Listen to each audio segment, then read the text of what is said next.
What's going on, Newborn Nation? It's your boy, Newbornkilik here, welcoming you back to another Zelda Theory.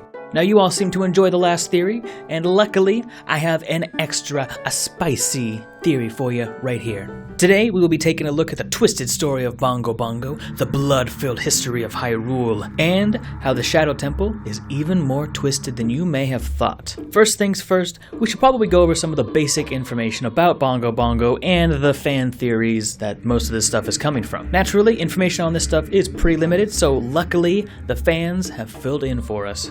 First off, a fairly common theory is that Bongo Bongo is actually a Sheikah, as mentioned by this old man in Kakariko Village. A long time ago, there was a man in this very village who had an eye they said could see the truth. Now, usually, you have to train your mind's eye most strenuously to actually see the truth.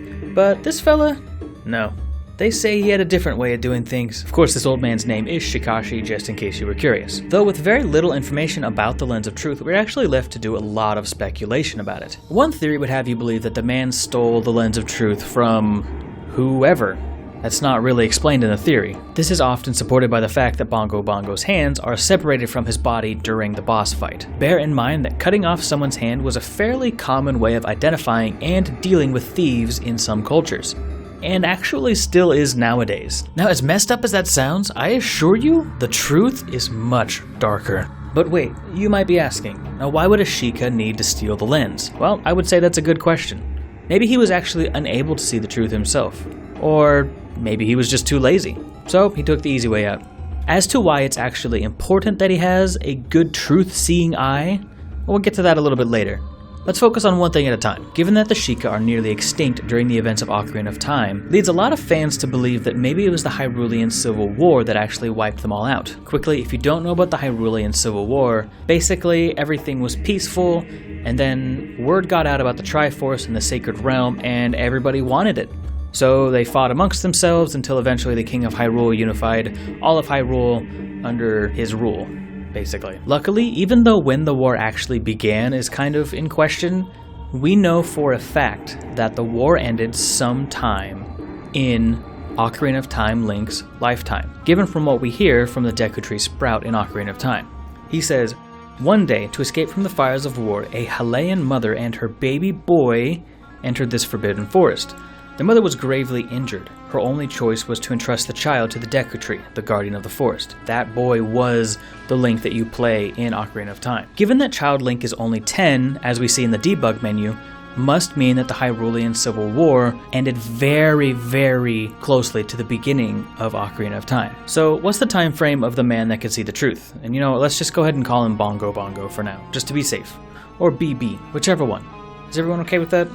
Anyway, luckily, Shikashi actually shares some pretty interesting information, not directly related to that, but something we can derive meaning from. He says, "Folks around here tell of a fabulously rich family that once lived in one of the houses in this village, but they say that the entire family was cursed due to their greed. Who knows what might happen to those who are consumed by greed?" Notice that he's talking about the current inhabitants of the town talking about the family that is actually still around, meaning this probably happened in fairly recent history.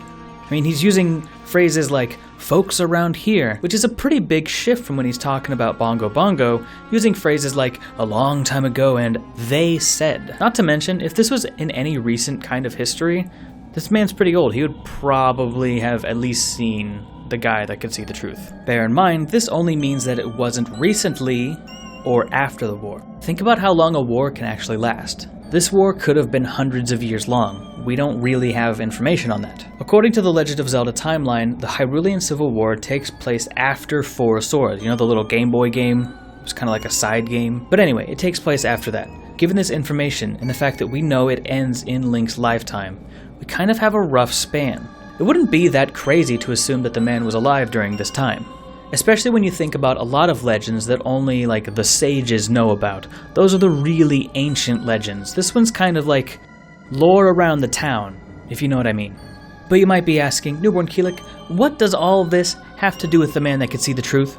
Well, this would loosely suggest that the Lens of Truth was maybe created after the events of Skyward Sword, probably during the Hyrulean Civil War. Given that sometime during the Hyrulean Civil War, Hyrule was actually invaded by the interlopers, These are people that are similar to the Twilight that we see in Twilight Princess. And using the power of the fused shadows, they try to gain control of the sacred realm. So it kind of makes sense that such a tool like the Lens of Truth would be created to help combat the interlopers. Okay, so assuming we actually have some kind of indication as to when the device was created, now we can begin to speculate as to what happened to its creator. And this is where things start to get really interesting. So one fairly popular theory is that Bongo Bongo may have actually been a Sheikah deserter during the Hyrulian Civil War. Because of this, he would have probably been tortured and executed. As to explain why his house was gone, well, who knows what kind of shame and outrage treason might bring to your hometown, or your loved ones even. This honestly could hold some weight. I mean, his hands are missing, and the shape around his neck, whatever that thing is, kind of resembles what may have been a crude decapitation. Something that people commonly miss is that Bongo Bongo is actually hanging from the ceiling, bent backwards like that. It's so creepy. It's almost like he's being hung from his feet, and like trying to get back up somehow. If you actually listen to the beat that Bongo Bongo plays, it's eerily similar to what someone might play leading up to an execution. This is a song of death. The fact that he plays this right as you drop in is basically him saying, you're about to die. Think about that. I mean, if you couple this information with the fact that there are so many torture devices in the Shadow Temple, this might give us our location of his death. If the Sheikah truly were loyal to the royal family, there's no reason why they wouldn't be willing to do a bit more of the dirty work for them. After all, you gotta get that information somehow. But why would Bongo Bongo want to go back to the Shadow Temple after he was released? Aside from the easy way out, the ghosts are usually said to haunt the place that they were killed. We'll need some more information. So keep that question in the back of your mind as we talk about the next few ideas. To speculate why Bongo Bongo would actually go back to the Shadow Temple when released could give us some more information on his backstory. Here is gathered Hyrule's bloody history of greed and hatred. For a moment, let's take a more positive look at the Shadow Temple. Then I assure you, it gets pretty dark again. One theory is that it was created to seal away all of the evil and greed of Hyrule. A sort of moral sponge, if you will. The main supporting piece of evidence for this is the line, "Here is gathered Hyrule's bloody history of greed and hatred." Naturally, such a place would be a horrific sight to actually witness, turning it into a truly twisted place. If Bongo Bongo was a Sheikah and knew that this temple was a hellish nightmare of a place, he may have been trying to release all of the stored evil, or at least hope that anyone following him would give in to the whispers of the Shadow Temple. Subscribe. Taking into consideration that there was actually a long period of peace before the word of the Triforce and the Sacred Realm got out, this might hold a bit of weight. Another popular theory for the Shadow Temple is that this may have been a site for jailing, torture, and interrogation for criminals of war. Think of this. Where do criminals go in Hyrule Kingdom? I can't think of any sort of location where the royal family would keep criminals. So, the implications of this theory would have you believe it's off to the Shadow Temple, never to be seen again. At least not in very good shape. Another idea is that this was some sort of Sheikah training ground. Sort of like a coming-of-age trial, or maybe some kind of mastery-level challenge for those who had fully trained their mind's eye. Although, I will admit, when I was reading this theory with a very limited amount of evidence to support it, I couldn't help but think that maybe this theory could be connected to the theory about the Shadow Temple containing all of the evil of the world. It could be that all of this evil would act like a reflection of your own worst fears and traumas, shaping the temple to suit your own personal trial. I mean, that kind of makes sense when you think about it. The leaders, the pillars of the community, all of the people who have trained their mind's eye to a mastery level would have no problem seeing through all of the horrors and nightmares down there. I mean, this might explain why most of the things in the Shadow Temple are so unlike anything else in the game. Large guillotines, huge Grim Reapers, prison cells, literally crossing a river of the dead. Look, I didn't actually try to work that into the theory. It just kind of happened. It's what you're doing. You're taking a ferry across a river. What? Anyway, so this is kind of where things get interesting, because these three theories don't necessarily have to be separate from one another. Think about it.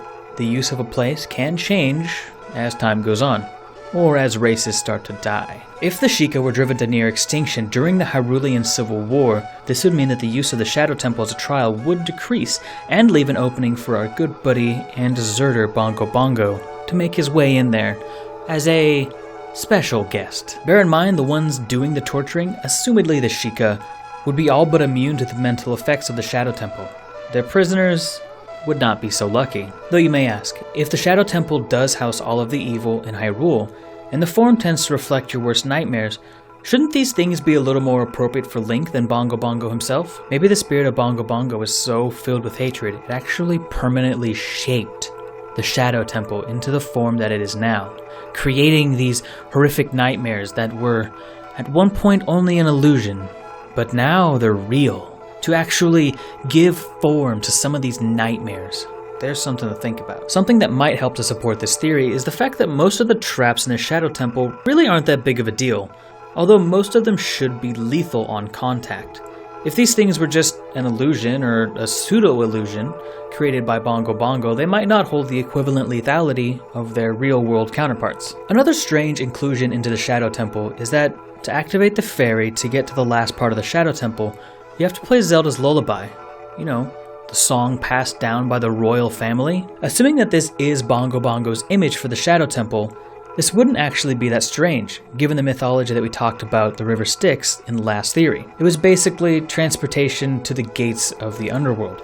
This could be a small hint that the royal family is actually responsible for his death. The inclusion of this in physical space on this ferry kind of helps to support the fact that this may have been a torturing ground. Why else would anyone from the royal family or a messenger need to get that deep into the Shadow Temple? Now let's put everything together with a story. The man that can see the truth is a peace-loving Sheikah interested in inventing special lenses to help other races to see the truth as Sheikah can. War breaks out, and eventually he is called to serve. Instead of fighting, he goes into hiding, deserting the royal family and his kingdom. Eventually, he would be caught by the royal family, his house already destroyed. He is taken to the Shadow Temple, though things are not as he remembered them, where it has always been a place to capture evil intent, and in such was the perfect place to prove your leadership among the Sheikah. Now it's the source of evil itself, and the evil in here is no longer an illusion. It's a reality. Tortured and murdered by his own kind, he would eventually become mad with revenge and anger and hatred. He would finally be executed to the beat of the drum and become the malevolent spirit that we know as Bongo Bongo. Impa sealed him in the well. I'm not entirely sure why he needed to be sealed in the well, other than the fact that he was just evil. Bongo Bongo will eventually break free and returns to the Shadow Temple, changing the shape of this already horrifically distorted world in his own image. Link enters the hellscape of death, decay, and royal family references, ooh, spooky, and defeats Bongo Bongo, forcing his spirit to rest. Do you remember that line? Here is gathered Hyrule's bloody history of greed and hatred. Well, of course Bongo Bongo would think that.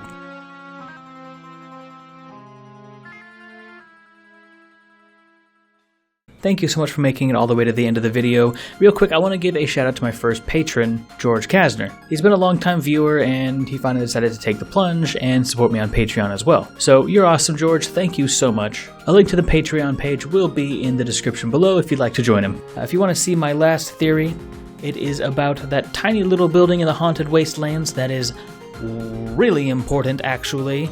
Way more important than I ever thought, that's for sure. Or I have a Let's Play of Zelda Twilight Princess, or you can check out the Nightmare mod, which I can proudly say I am one of the only people who has played that mod on YouTube.